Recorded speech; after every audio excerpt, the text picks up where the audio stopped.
উপরে উঠা দেখতে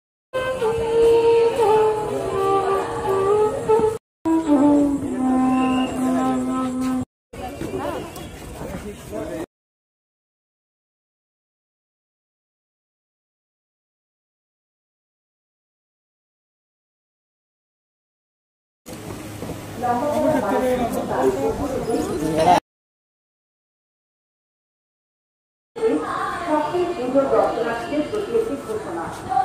যারা প্রথমে দর্শন করে তাদের